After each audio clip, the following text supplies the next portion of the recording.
Hi, I'm Ryan and welcome. Today I want to talk to you a little bit about positioning of a client's head, particularly supine when you're getting ready to do neck work.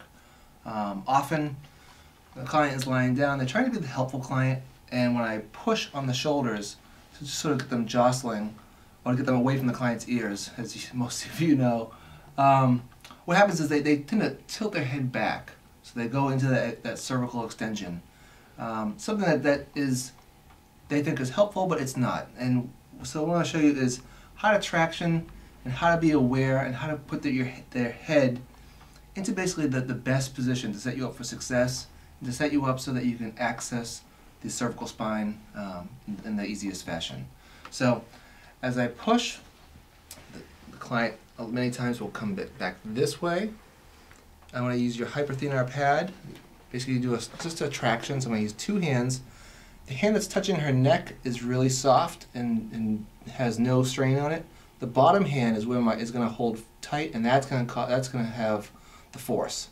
I'm then going to lean with my torso back, so I'm pivoting from my hips, and you're going to see her head tilt down. You'll see the head come down, the chin, and it's opening up the back of her neck here. So with that, keep tractioning, hold that for about 20 seconds.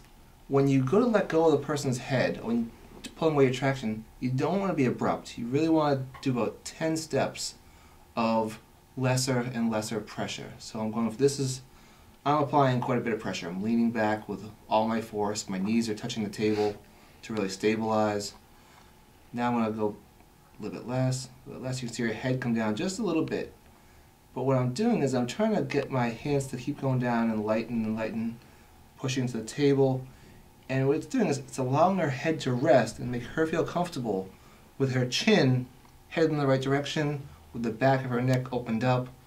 And it's going to create for you a space here between the shoulder and the neck, so when you do go to work traps, when you start to work the scalenes, SCM, all the musculature of the neck, it's going to allow you to have more room for your hands, and it's just going to make the client a lot happier.